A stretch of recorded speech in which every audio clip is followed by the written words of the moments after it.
Thank you very much indeed, gentlemen, Mr. Chugh, Mr. Desad and Mr. Jhajaria. Thank you for all your inputs and insights, and thank you, Shailendra, once again for another engaging session. A huge round of applause, please, ladies and gentlemen. And ladies and gentlemen, we are, of course, very privileged to have some very eminent speakers with us today. We are now joined by a stalwart from Maharashtra, Shri Mangal Prabhat Lodha, the Honorable Minister of Skill Development, Employment and Innovation in the Maharashtra government, is joining us. He, of course, is also the Guardian Minister of Mumbai, and we are truly privileged to be in his presence today. A very warm welcome, sir. And we now have a session on Mumbai, the maximum city, Mumbai, the financial capital. Once again, welcome, sir, and we look forward to hearing your thoughts. Siddharth, of course, takes the lead once again on this session. Thank you, ladies and gentlemen. I think we can appreciate the presence of the Honorable Minister with a huge round of applause. Thank you.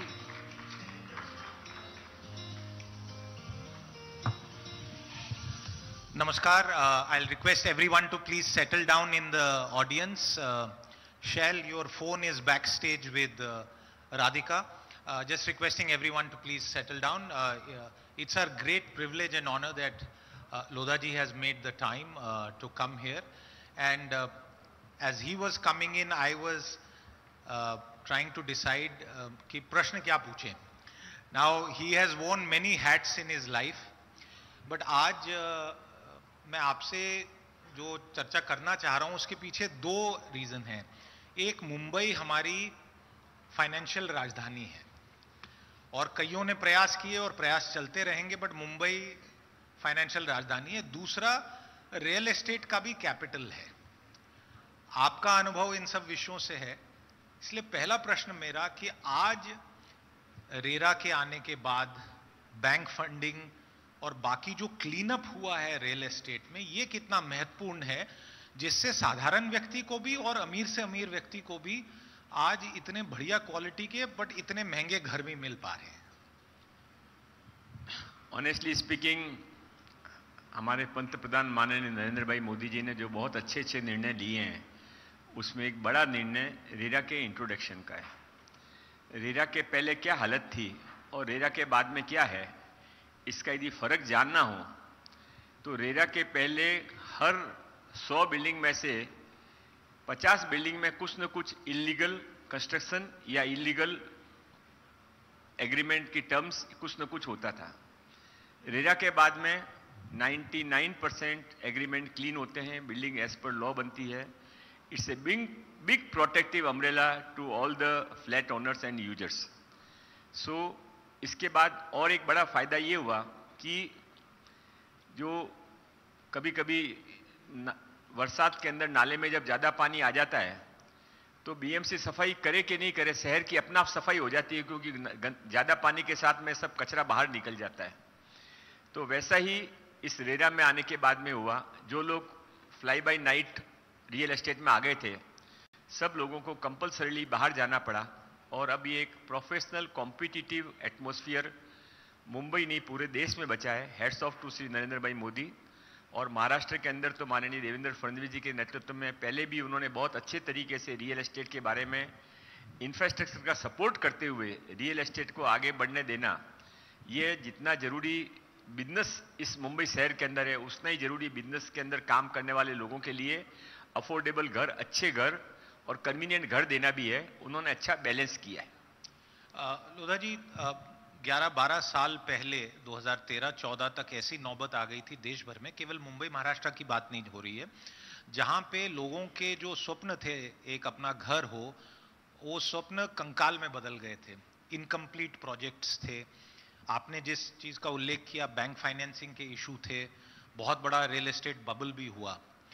आज अगर हम real estate में सबसे बड़ा प्रश्न किसी से पूछें, और हमारे पास हमारी चैनल पे प्लेटफॉर्म्स पे लोग आके प्रश्न पूछते हैं, घर इतने महंगे हो गए और खासकर कोविड के बाद केवल लग्जरी सुपर प्रीमियम मकान बिक रहे हैं. जो अफोर्डेबल हाउसिंग थी, आपने सरकार का उल्लेख किया, उन्होंने प्रयास भी किए, वो शायद चल नहीं पा रही है. आपको क्या लगता है कि इसके पीछे कारण क्या है? नहीं, यहाँ बैंक्स के सब हुज हु बैठे हैं और करीब करीब हर बैंक्स के अंदर हाउसिंग लोन की ब्रांच होती है। तो क्वांटम भली लग्जूरियस हाउसिंग का लोन का ज़्यादा होगा अमाउंट में, पर यदि आप नंबर ऑफ कस्टमर ढूंढेंगे तो मैं पक्का मान के चलता हूं कि अफोर्डेबल हाउसिंग का ज़्यादा है। जितने हमको दिखते हैं बड़ी बड़े घर या बड़ी बड़ी बिल्डिंग्स जहां 2 करोड़, 1 करोड़, 5 करोड़ से लेकर 25 करोड़ तक के फ्लैट हैं, वो नंबर कम है। पर इसके साथ में जहां पर आज भी 25 लाख, 30 लाख, 50 लाख, 75 लाख के जो फ्लैट बन रहे हैं, वो नंबर बहुत ज़्यादा है। पर लोगों को मुंबई की एक खासियत है, मुंबई के अंदर हर आदमी बेस्ट चाहता है और बेस्ट के लिए जो अफोर्ड कर सकते हैं वो बेस्ट घर लेते हैं। और ये मुंबई के बढ़ने का एक कारण है कि यहाँ के लोगों को हर चीज़ में अपनी पसंद की चीज़, अपनी चॉइस की चीज़ पसंद करके इंटेलिजेंटली लेते हैं। और इसीलिए यहाँ की हाउसिंग की डिमांड अभी भी कम नहीं हुई है, ना कभी होगी। कम नहीं हुई है और ना कभी होगी। क्या लक्जरी मार्केट भी इसी स्पीड पे, रफ्तार से बढ़ता रहेगा कि कहीं आपको लगता है कि अब लक्जरी मार्केट की जो रेट है और जो साइज है अब उसमें पीक आ गया है? नहीं, पीक नहीं आएगा। उसका कारण ये है कि माननीय नरेंद्र भाई मोदी जी के नेतृत्व में भारत जो आगे बढ़ रहा है, it's not a political statement, we all agree on it, कि आज से 10-15 साल पहले, मोदी साहब के आने के पहले, 15 साल के पहले के 10 साल गिन लीजिए, कितना सारा कंफ्यूजन था। अभी वो कंफ्यूजन दूर होके कितना कॉन्फिडेंस आ गया है। और ये कॉन्फिडेंस भारत को आगे बढ़ रहा है, भारत में रहने वाले लोगों को आगे बढ़ा रहा है, भारत के बिजनेसमैन को आगे बढ़ा रहा है। और इसके लिए भारत की इकोनॉमी बूम करेगी, भारत आगे बढ़ता जाएगा। कोई हमारा साथ दे तो उसको साथ में लेके आगे जाएंगे, कोई हमको रोकने की कोशिश करेगा तो उसको साइड में करके आगे जाएंगे। पर भारत का माननीय नरेंद्र भाई मोदी जी के नेतृत्व में आगे बढ़ना पक्का है। मैं जितना समझ रहा हूं, मोदी जी ये जो इस बार के 5 साल हैं, इन 5 सालों के अंदर बहुत ज्यादा ध्यान देश के इकोनॉमिक डेवलपमेंट की तरफ देने वाले हैं। उसमें इंफ्रास्ट्रक्चर भी आता है, उसमें एग्रीकल्चर भी आता है, उसमें इंडस्ट्रीज भी आती है। पर वो भारत को इतना आगे लेकर जाएंगे कि जो कि आप यदि उसका कंपेयर करना चाहते हैं तो केवल गुजरात से कर सकते हैं। मोदी साहब के आने के पहले गुजरात के अंदर हर साल कभी अकाल पड़ता था, कहीं पानी की प्रॉब्लम थी, इंडस्ट्रीज बहुत कम थी, जॉब अपॉर्चुनिटीज बहुत कम थी। मोदी साहब के पीरियड पूरा करते करते समय गुजरात कहाँ चला गया। आने वाले समय में भारत वही होगा जो कि उन्होंने गुजरात में कर दिखाया, because he is a man of action, he is a man of vision and he has a commitment to do that and he has a capabilities to execute it, so he will execute all his plan in time. आपने गुजरात का उल्लेख किया तो गुजरात में gift city है। कई लोग ये मानते हैं कि कई प्रोजेक्ट महाराष्ट्र से ले लिए गए और गुजरात गए, महाराष्ट्र का नुकसान हुआ। और गिफ्ट सिटी भी कहीं ना कहीं मुंबई जो आर्थिक राजधानी, फाइनेंशियल राजधानी है हमारी, उस पर असर पड़ेगा। आपका क्या कहना है इस विषय पे? नहीं, ये तो एक बहती हुई गंगा है, कोई किसी को रोक नहीं पाता। किसी को गिफ्ट सिटी में जाना है तो वो गिफ्ट सिटी में जाएगा, किसी को बेंगलोर में जाना है वो बेंगलोर में जाएगा। पर दुनिया में कोई भी आदमी जब भारत में आना चाहता है तो उसकी नज़र में सबसे पहले मुंबई ध्यान में आती है। और मुंबई में रहने वाला आदमी, मुंबई की आदतें ऐसी है, मुंबई की लाइफ ऐसी है कि जो एक बार मुंबई में रह गया वो मुंबई छोड़कर कभी जा नहीं सकता। और इसके लिए अहमदाबाद हो, गिफ्ट सिटी हो, जो भी होना है होता रहेगा, सब अपना अपनी तरह से आगे बढ़ते रहेंगे। पर मुंबई का कंपैरिजन कभी हो नहीं पाएगा। मुंबई भारत की आर्थिक कैपिटल है, मुंबई दुनिया का अट्रैक्शन है, मुंबई अच्छे लोगों की अच्छी सिटी है, जहां प्रोफेशनल लोग रहते हैं, जो मेहनत करके आगे बढ़ना चाहते हैं, जो ईमानदारी से लाइफ के अंदर अपना खुद का स्थान पाना चाहते हैं। और यह मुंबई की सबसे बड़ी ताकत है कि यहाँ का जो डब्बे वाला है उसकी भी कभी कोई शिकायत नहीं करता, और जो टेलर है वो जिंदगी भर महिलाओं के, पुरुषों के सबके मेजरमेंट करता है, उसकी भी कोई शिकायत नहीं करता। और बड़े बड़े इंडस्ट्रीज के साथ में भी यहाँ पर सबको ऑनर होता है काम करने का। Mumbai is Mumbai, nobody can replace and beat Mumbai. Maximum City, a round of applause for this point because we have this event in Bombay. आपने इंफ्रास्ट्रक्चर की बात की और मैंने जीवन में जब काम शुरू किया तो 1997 जून में यहीं पे काम नारीमान पॉइंट पे शुरू किया था। और मुझे लगता है कि तब से लगातार मुंबई में रह के आते जाते जितनी कंस्ट्रक्शन मुंबई में अब हो रही है ये पहले कब नहीं हुई। तो इसमें दो पहलू हैं, कंस्ट्रक्शन हो रही है, इंफ्रास्ट्रक्चर रह रहा है, बहुत बढ़िया बात है, बट अगर आप लोगों से पूछें कि हर जगह सब कुछ खुदा हुआ है तो लोग परेशान भी हैं। आप मुंबई के एक प्रकार से जो आप पालक मंत्री हैं, आप सारा जानते हैं, रियल एस्टेट भी समझते हैं, इंफ्रास्ट्रक्चर समझते हैं, ऐसा क्यों है? कहीं पे कमी रह रही है कि बहुत ज्यादा काम एक साथ ले लिया गया है? ऐसा है कि आपका ऑब्जर्वेशन सही है कि मुंबई जगह जगह से खुदी हुई है, पर जो खुदी हुई मुंबई होती है उसके बाद में जो कोस्टल रोड बनी है वो भी खुदी हुई जगह में से ही कोस्टल रोड का निर्माण हुआ है। It's A engineering miracle. ऐसा कोस्टल रोड जो साथ में सीलिंग के साथ लिंक होकर कोई कभी इसके पहले कोई भाषण करता या प्रेजेंटेशन करता तो यहाँ जो बैठे हुए हैं इसमें से 10% लोग भी 10 साल पहले विश्वास नहीं करते कि ऐसा कोस्टल रोड बन जाएगा। माननीय देवेंद्र फडणवीस जी ने उसको प्लान किया, परमिशन लेके आई, काम शुरू किया और अभी लास्ट ब्रांच का भी अभी 1 महीने पहले इनॉग्रेशन किया। सो जो मुंबई आपको खुदी हुई दिख रही है वो आप उसको ऐसा समझ लीजिए कि वो बर्थ पेन्स हैं।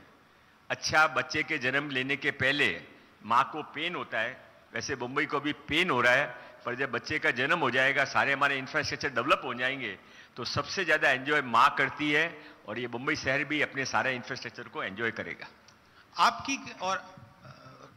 आपकी और आपकी सरकार में मुख्यमंत्री जी, उप मुख्यमंत्री जी, कार्यशैली में क्या परिवर्तन है? क्योंकि उद्धव ठाकरे सरकार के समय हमने देखा लगभग हर मेजर इंफ्रास्ट्रक्चर प्रोजेक्ट पे सवाल उठा, एनवायरनमेंट का सवाल उठा, कुछ और सवाल उठे, डिलेज होते गई। कई लोग यहाँ पे इंडस्ट्री के लोग हैं, प्रोजेक्ट मैनेजर्स भी रहे होंगे, प्रोजेक्ट फाइनेंस कर चुके हैं। अब अंतर क्या है तब से? नहीं, देखिए ऐसा है कि मैं, उद्धव साहब भी एक बड़े नेता हैं, उनके बारे में कुछ कमेंट करने का मेरे को अधिकार भी नहीं है। और इंडिया टुडे जैसा एक भारत का सबसे अच्छी मैगजीन, इंडिया टुडे नाम आपने क्यों रखा मुझे पता नहीं है, पर आज की डेट में जो टुडेज इंडिया जो बना हुआ है उसको इतनी सी स्थिति लाने में इंडिया टुडे की मैगजीन का भी बड़ा रोल है। और इसलिए इस स्टेज के ऊपर तो मैं कुछ भी ऐसा उनके बारे में कमेंट नहीं करूंगा, पर मैं इतना जरूर मानता हूं कि he has failed himself miserably. He got a chance to lead the state. ये एक महाराष्ट्र सैकड़ों सालों से दुनिया को, भारत को लीड करता है। छत्रपति शिवाजी महाराज ने यहीं से हिंदुस्तान के अंदर हिंदवी स्वराज्य की स्थापना की थी। टाटा ने जो यहां पर इंडस्ट्री की एस्टेब्लिश की, आज भी टाटा का नाम दुनिया के अंदर किसी टाटा का नाम से कोई प्रोडक्ट होता है तो उसमें उसको किसी को डिटेल देखने की जरूरत नहीं पड़ती कि इसकी क्वालिटी क्या है और रेट क्या है। ये जो मुंबई की खासियत है, इस मुंबई के अंदर उद्धव ठाकरे साहब को गवर्न करने के लिए मौका मिला था, उन्होंने उसको जाने दिया। उनके मन में क्या क्या बातें थी भगवान को मालूम या उनको मालूम। मुझे तो शायद ये भी लगता है कि उनके दिमाग में कभी कुछ बात रहती थी, कभी कुछ बात रहती थी, पर हमने उसका भुगतान किया। कोई जरूरी नहीं थी मेट्रो को रोकने का, कोई जरूरत नहीं थी सारे इंफ्रास्ट्रक्चर को रोक देने का।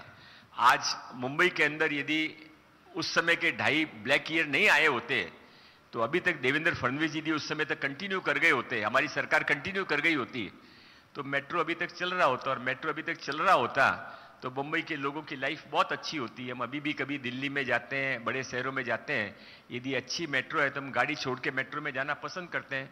2 साल इंतजार करिए, मुंबई में अभी जो मेट्रो का जाल बिछ रहा है उसके बाद में आपको पता लगेगा। अभी जैसे कोई विश्वास नहीं करता कि कोस्टल रोड के बाद में कई सारी रोड्स जो कभी बम्पर टू बम्पर गाड़ियां चलती थी वो खाली हो गई हैं।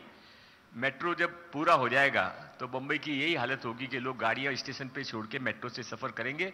उद्धव ठाकरे साहब ने वो अपॉर्चुनिटी लूज की।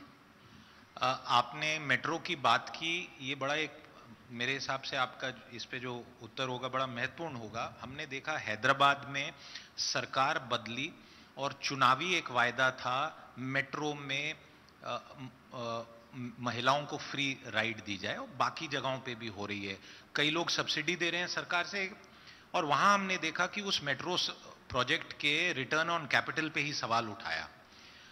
मुंबई है, कई प्रकार की योजनाएं आपकी सरकार ने भी दी हैं, कहीं ये खतरा यहाँ के मेट्रो पे तो नहीं बाद में आने वाला? लोधा जी नहीं, माननीय देवेंद्र फडणवीस जी साहब ने एक बहुत स्पष्ट बात अभी 1 महीने भर पहले की थी। उन्होंने बोला था कि वी आर हम टाइट रोप पे चल रहे हैं। हमारी इकोनॉमी बहुत ज़्यादा, हम कैश सरप्लस नहीं रहेंगे, पर जो हमने कमिट किया है, जो हमने डेवलपमेंट के बारे में सोचा है, वो सब हम बिना कंप्रोमाइज के पूरा करेंगे। अब आपके मन में सवाल आ सकता है, यहां बैठे हुए कई लोगों के मन में सवाल आ सकता है कि नहीं, ये तो पॉलिटिकल भाषण है, आप इतने सारे रुपए लाडकी बहना पे खर्च करने के बाद में आप इसको क्यों समझ रहे हो कि आपके पास में पैसा सरप्लस रहेगा। तो लाडकी बहन योजना जो आप नाम नहीं ले रहे हैं, पर सबसे बड़ा कैश आउटफ्लो पे जा रहा है। आप सब इस बात को मानते हैं, मैं भी मानता हूं, ठीक है। तो उसमें क्या होने वाला है? It is not a distribution of money. अब आप देखेंगे तो लाडकी बहन योजना में 50% से ज्यादा बहनों ने अपने महिला बचत गट बना लिए हैं। वो 1500 रुपए जमा करके उसके अंदर डाल रही हैं। उसमें से कोई 4-5 महिला गुट बना के अपनी फैक्ट्री, अपना बिजनेस शुरू कर रही हैं। ये दुनिया का सबसे बड़ा एनजीओ बन जाएगा लाडकी बहन योजना का आउटपुट। और आप विश्वास रखिए कि 2-3 साल के बाद के अंदर कभी आपके ही अखबार में, इंडिया टुडे में न्यूज छपेगी कि जो यूएनओ से आए थे, कि यूएसए से एक टीम आई है, वो भारत में बड़ी बड़ी इंडस्ट्रियों के अलावा लाडकी बहन योजना का स्टडी करने के लिए भी गई है। इतनी ये सक्सेस होने वाली है। It is not wastage of money, it's a investment of the money in 50% of the population which were denied their right before. Lodha ji, आप उद्योगपति रहे हैं कुछ वर्षों से, अब आप सामाजिक कार्यों में ज्यादा समय दे रहे हैं, पर आपने बैलेंस शीट जिंदगी भर देखा है। तो आपके निजी फर्म का बैलेंस शीट और महाराष्ट्र राज्य का अपना बैलेंस शीट, तो जो बैलेंस शीट पे लोग सवाल उठा रहे हैं लाडकी बहन योजना या बाकी योजनाओं के कारण, मैंने फडणवीस जी से ये सवाल दावोस में भी पूछा था महीना भर पहले। आपको क्या लगता है कि महाराष्ट्र का जो बैलेंस शीट है वो बैंकेबल बैलेंस शीट रहेगा? देखिए सॉरी, मैं एक बीजेपी पार्टी का मेंबर हूं, इसलिए मेरे हर बात को इस एंगल से देखा जा सकता है कि मैं अपने लीडर्स को या अपनी पार्टी को प्रोटेक्ट कर रहा हूं। पर आप 2014-19 में माननीय देवेंद्र फडणवीस जी के समय उन्होंने जल सीवर योजना शुरू की थी। आज जितना लाडकी बहना का क्रिटिसिज्म हो रहा है, उससे ज्यादा क्रिटिसिज्म उस समय उसका हुआ था। अब उसका रिजल्ट क्या निकला है? उसका रिजल्ट ये निकला है कि जहां जहां पर जल सीवर योजना के अंदर छोटे छोटे डैम बने, वहां पर वाटर लेवल ऊपर आ गया। वाटर लेवल ऊपर आ गया तो किसानों को बाद में लोन माफ करने की शायद थोड़े दिनों बाद जरूरत ही नहीं पड़ेगी, क्योंकि उसकी खेत अपना आप सोना उगलेगा। तो ये कोई इकोनॉमिक, ये जो विजार्ड होते हैं वो ये सोच सकते हैं। और मेरी समझ ऐसी है कि माननीय देवेंद्र फडणवीस जी को इकोनॉमी की बहुत अच्छी समझ है, और वो जो कुछ करते हैं उसका एंड रिजल्ट पहले करके फिर बाद में पहला कदम आगे उठाते हैं। और इसके लिए हमारी बैलेंस शीट अच्छी रहेगी, आज भी अच्छी है। और आपने 1 साल के बाद में इंडिया टुडे के प्रोग्राम में वापस बुलाया, तो वापस आपको उस समय आज से भी और अच्छी नजर आएगी। जरूर बुलाएंगे। 1 महीने बाद यहाँ पे भारत के सबसे बेस्ट सीईओज का भी कार्यक्रम हम इसी सभागार में करने वाले हैं। आखिरी 1-2 प्रश्न पूछूंगा। एक प्रश्न ब्याज दरों से जुड़ा हुआ है, क्योंकि आप रियल एस्टेट को समझते हैं। हमने पिछले कुछ समय में देखा कि ब्याज दरें जो हैं वो काफी बढ़ी रहीं। अब जाके आरबीआई ने कुछ उसमें परिवर्तन लाना शुरू किया है, 25% आज एक बड़े बैंक ने अनाउंस किया है। क्या ब्याज दरों को लेके भी थोड़ी कहीं परेशानी है, खासकर अफोर्डेबल हाउसिंग सेगमेंट में? क्योंकि पैसा बहुत महंगा है, उद्योग के लिए भी पैसा महंगा है लोधा जी, और जो होम बायर है उसके लिए भी ये पैसा महंगा है। मैंने मेरी सारी जिंदगी रियल एस्टेट किया है। 5 साल पहले, मैं वैसे 35 साल से मैं पब्लिक लाइफ में एमएलए हूं, पर मैंने 5 साल पहले पूरा बिजनेस छोड़ दिया। मैंने मेरी लाइफ का स्टार्टिंग 1800 रुपए की नौकरी से किसी के यहाँ किया था। उसके बाद में मेटल सप्लाई का बिजनेस करता था। खूब मार खा खा के, तकलीफ पापा के यहाँ पर आया हूँ, इसलिए मुझे ग्राउंड की पूरी समझ है। मैं पूरे विश्वास के साथ मैं आपको कह सकता हूँ, एक भी रियल एस्टेट कंपनी ब्याज से नुकसान में नहीं जाती है। एक भी रियल एस्टेट कंपनी को ब्याज का लॉस नहीं होता है। लॉस और नुकसान कब होता है कि जब या तो आप डाइवर्सिफाई कर दो, या आपकी बर्थडे पार्टी के अंदर एक स्पेशल फ्लाइट लेके सबको जकार्ता लेके जा रहे हो और वहां पे 7 स्टार होटल के अंदर पार्टी कर रहे हो। ये सब लोगों के पैसों से जब होता है, तब आप नाम लेते हैं कि हमारा ब्याज का रेट ज्यादा है, सरकार के इंफ्रास्ट्रक्चर चार्जेस ज्यादा है। ये सब सच नहीं है। सच आपकी ईमानदारी है। लोगों को लिए हुए पैसों को यदि आप लोगों का आपके प्रति विश्वास का डिपॉजिट समझ के यदि आप उसका बिल्डिंग का डेवलपमेंट करते हो तो कभी आपको कोई ब्याज की मार नहीं पड़ती। और भारत के अंदर ब्याज कभी भी तकलीफ नहीं देता है। भारत के लोग बाई बर्थ बैंकर हैं, आज से नहीं है। ये तो जो आप बड़े बड़े बैंकर्स का सम्मान कर रहे हैं वो तो सम्मान के लायक है ही नहीं है, पर उससे भी ज्यादा हमारे भारत के अंदर आज से 50, 100 नहीं 1000 साल पहले से जो हमारे परिवार की महिलाएं हैं वो बैंकर हैं। और जब परिवार में कुछ भी नहीं होता, सब जगह से लोन मिलना बंद हो जाता है, तो घर की माँ या आपकी वाइफ निकाल के लाती है खजाना कि ये लो इतने पैसे लेके जाओ, तुम्हारा बिजनेस तुम वापस करो, सी इज ए बैंकर। वो छोटा छोटा सेविंग करती रहती है। ये हमारे कल्चर में ऑनेस्टी, सेविंग, समय आने के ऊपर लोगों का विश्वास नहीं तोड़ना, ये हमारे कल्चर में है और ये दुनिया में केवल भारत के अंदर है। That is the reason Bharat आगे जा रहा है और आगे जाएगा, भारत को कोई रोक नहीं पाएगा। मैंने जो पहले आपसे पूछा था उसी के विषय में फिर से पूछ रहा हूं कि जो होम लोन लेने वाले व्यक्ति के लिए क्या ब्याज की जो दरें हैं, क्या एक समस्या है? आपको लगता है कि थोड़ा अगर उसमें गिरावट हो तो थोड़ा वहां पे और गति पकड़ेगा? देखिए, हर चीज में गिरावट हो तो सबको अच्छी लगती है। आप यहाँ पर यदि आज शाम को डिनर सबको कराने वाले हैं तो 3000 की प्लेट यदि होटल वाला आपसे 2000 चार्ज करेगा तो सबको अच्छा लगेगा। पर वो 3000 चार्ज करेगा तो अच्छी सर्विस दे सकता है, अच्छा एटमॉस्फेयर दे सकता है, तो उसको उसका खेल खेलने दीजिए। हम हमारा खेल खेलते रहते हैं। ब्याज के कारण कोई फ्लैट वाला रुकता नहीं है, क्योंकि अभी बैंकर्स ने बहुत इजी इंस्टॉलमेंट और बहुत सारे अलग अलग पैकेजेस दे रखे हैं। और सरकार भी चाहती है कि लोगों के अपने घर हों। माननीय मोदी साहब पहले से कहा करते थे कि ये रेंटल जो सिस्टम है उसकी बजाय ओनरशिप का। आपको मैं एक बताऊंगा, आश्चर्यजनक बात, आपको पता है कि नहीं पता, 28 तारीख को या शायद 25 तारीख को, मैं एग्जैक्ट थोड़ा सा डेट भूल रहा हूं, महाराष्ट्र के अंदर माननीय अमित भाई शाह आने वाले हैं और आप 10 लाख अफोर्डेबल हाउसिंग को एक दिन के अंदर वो लोगों को की हैंड ओवर करेंगे। तो ये महाराष्ट्र में बने घर तब उनको की हैंड ओवर कर रहे हैं और बाकी लोगों को वो उसका पैसा ट्रांसफर कर रहे हैं। तो आप ये मतलब मैं तो समझता हूं कि एक भारत में जब जब दिक्कत आती है तब कोई न कोई व्यक्ति को भगवान दुनिया पर भारत में भेजता है, भारत को बचाने के लिए, भारत को बढ़ाने के लिए। वैसे ही नरेंद्र भाई मोदी हैं, जो पिछले 70 साल के अंदर एक पर्टिकुलर पार्टी ने देश को बर्बाद किया। आजादी हमने इसके लिए नहीं पाई थी जो हमने पीछे अभी देख रहे थे। आजादी, जिन्होंने आजादी की लड़ाई लड़ी थी, उन्होंने अपने प्राण इसके लिए दिए थे कि उनको एक अलग भारत की कल्पना थी। अभी तो भूल ही गए कि उनका सपना क्या है। 70 साल के अंदर हमने इतना सब कचरा इकट्ठा कर दिया भारत के अंदर कि उसको साफ करते करते माननीय मोदी जी को भी बहुत तकलीफ हो रही है। पर मेरा विश्वास मेरा कायम है, आपका भी विश्वास कायम है, इसीलिए आप लोग अपने नए इन्वेस्टमेंट कर रहे हैं। कोई एक आदमी ऐसा है कि जिसको अपॉर्चुनिटी मिले और इन्वेस्टमेंट नहीं करेगा, आगे क्या होने वाला मैं भी रुक जाता हूं, कोई रुकने वाला नहीं है। Everybody is in speed boat. तो भारत आगे बढ़ रहा है और साथ में महाराष्ट्र भी आगे बढ़ रहा है।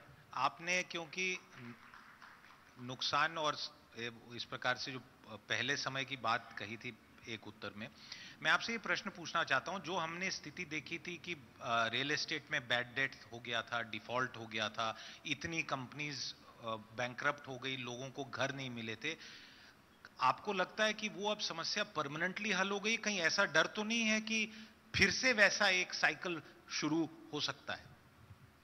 परमानेंटली हल हो गई है और इंडिया टुडे से ज्यादा अच्छा एनालिसिस और फ्यूचर कास्ट या तो कोई बड़ा ज्योतिषी कर सकता है या इंडिया टुडे कर सकता है।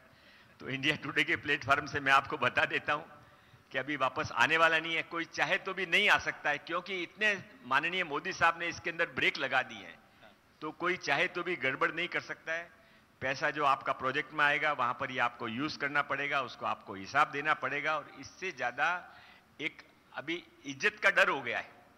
इसके पहले तो कई सारे लोग गलत करे थे तो मैं भी गलत कर लूं, क्या फर्क पड़ता है। अब कई सारे नहीं बचे हैं, अब कोई एक करेगा तो उसको यहां पर खड़ा कर दिया जाएगा।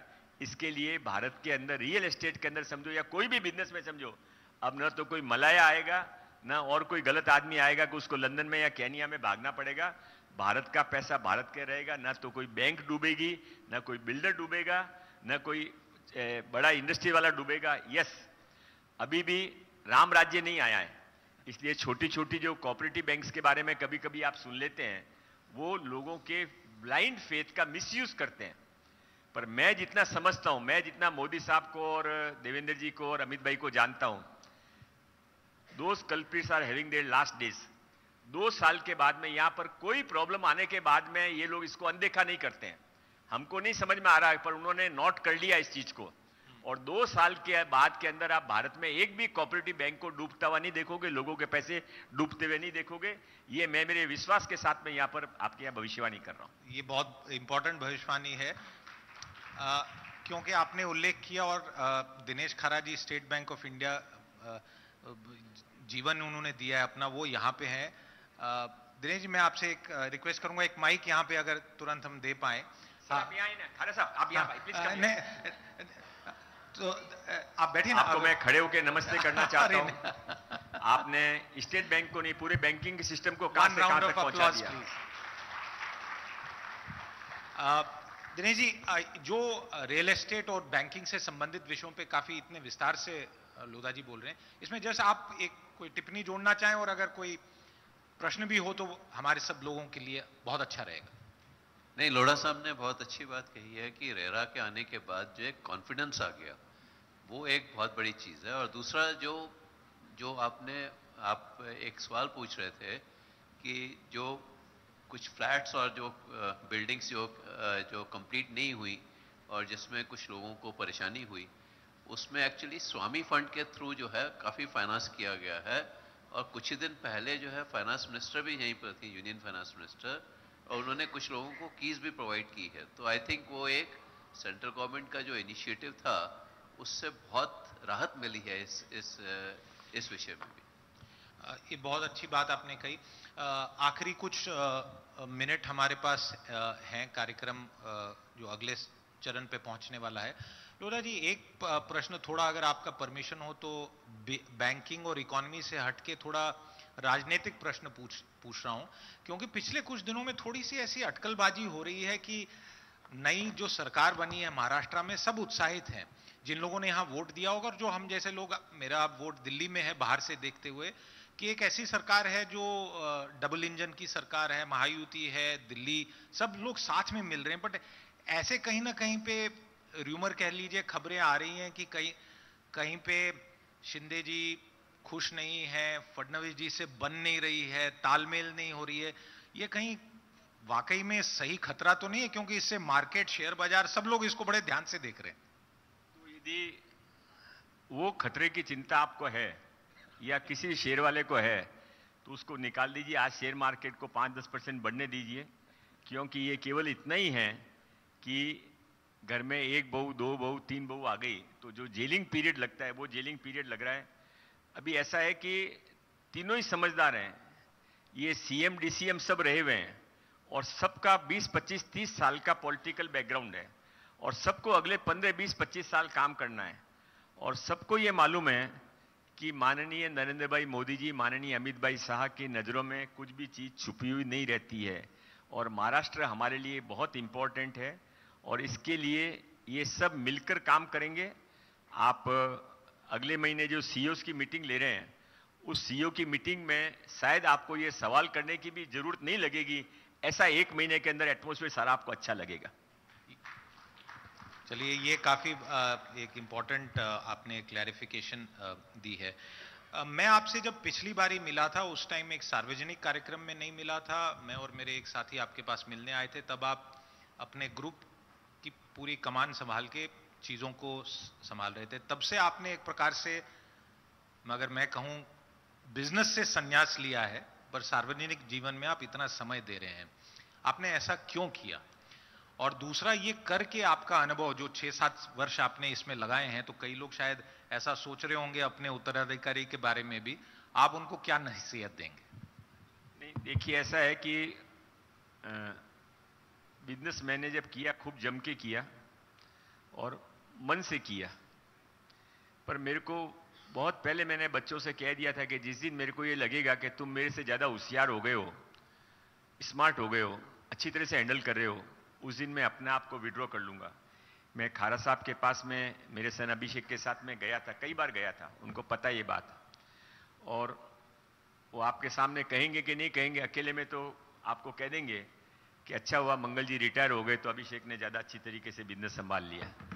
तो मैंने सोच समझ के ये बिजनेस में से रिटायरमेंट लिया, और रिटायरमेंट लेने के बाद भी मैंने संन्यास नहीं लिया है। मैं अभी भी दूर से सब चीज़ वाच रखता हूँ, पर मैंने ईमानदारी से जो शपथ एज ए मंत्री राज्यपाल महोदय के सामने संविधान की ली थी, उस शपथ का मैं पूरा पालन करता हूँ।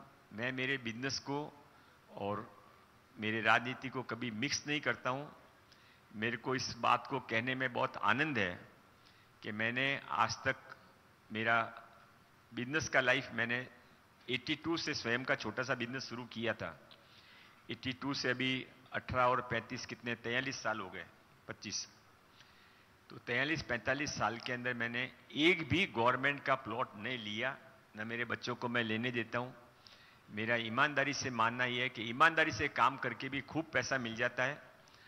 रिटायरमेंट या इसमें से अलग होना एक बहुत समझ का निर्णय था, क्योंकि आप जो सवाल पूछ रहे थे उसका जवाब ये है कि ये तो आपके जाने के बाद में बच्चे उसको टेक ओवर करते समय आप वहाँ रहोगे भी नहीं, उनको इमरजेंसी में भी गाइड करने के लिए।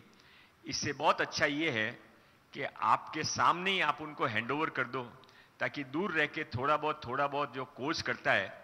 एक वो बहुत पहले पिक्चर आई थी शाहरुख खान की जिसमें हॉकी का मैच था, और हॉकी का मैच पिक्चर का नाम मैं भूल रहा हूँ, लड़कियों की टीम थी दोनों, वो किसी को याद हो तो, चक दे India.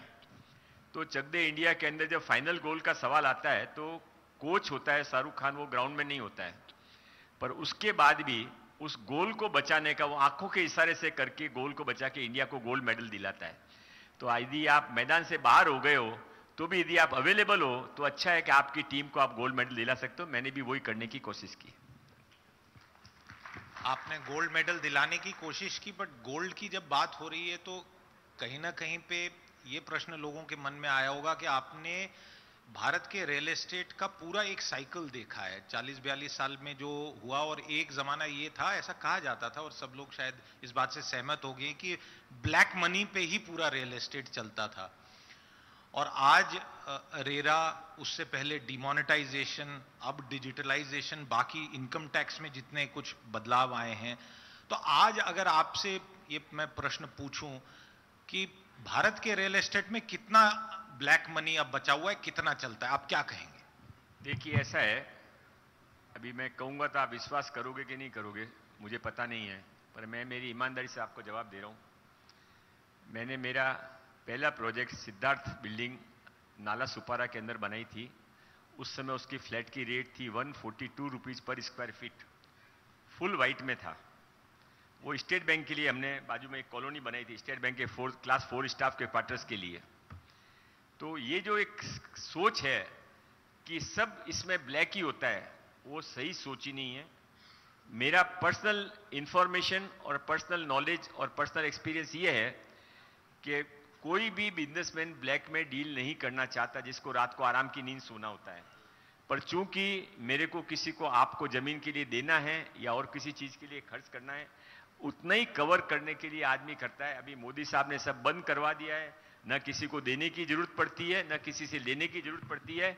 Black money is out, everything is white. Real estate sector से जुड़े हुए लोग कहेंगे कि ना खाते हैं ना खाने देते हैं। दिक्कत कई लोगों के लिए रियल एस्टेट में काम करना भी मुश्किल हुआ है। लोधा जी, एक और इससे जो जुड़ी हुई बात आपने, क्योंकि रियल एस्टेट की बात हो रही है, हमने रियल एस्टेट सेक्टर में इतने सारे जिसे इकोनॉमिक बेनिफिट्स देखे जाते हैं कि स्टील इंडस्ट्री चलती है, टाइल इंडस्ट्री चलती है, कंस्ट्रक्शन चलता है, लेबर चलता है, और काफी सुधार हुआ है। पर इतने साल हो गए जीएसटी आने के बाद भी राज्य के वित्त मंत्री और केंद्र सब उसको मिलके चला रहे हैं, पर रियल एस्टेट में टैक्सेशन को लेके जो जीएसटी से एक उम्मीद थी वो पूरी नहीं हुई है। क्या कभी हो पाएगा ये, कि बहुत जटिल विषय है? नहीं, ऐसा है कि केवल रियल एस्टेट की बात नहीं है। हर जगह हर एक को लगता है कि हमारा टैक्स ज्यादा है, टैक्स कम होना चाहिए, पर सरकार को सरकार चलानी है, और सरकार को यह भी ध्यान रखना है कि जो लास्ट पॉइंट के ऊपर आदमी बैठा है उसके लिए मैं कुछ क्या हम कर सकते हैं। आज आप और मैं तो यहाँ पर गाड़ी के अंदर आए, एयर कंडीशन के अंदर बैठे हुए हैं। आज भी यहाँ पर 20-30% पॉपुलेशन भारत की ऐसी है जो खेत के अंदर ही खा के खेत में ही सो जाती है। तो यदि कोई भी अच्छी सरकार होगी तो उसके बारे में यदि नहीं सोचेगी तो सरकार कैसे चलेगी। इसलिए टैक्स लगता रहेगा।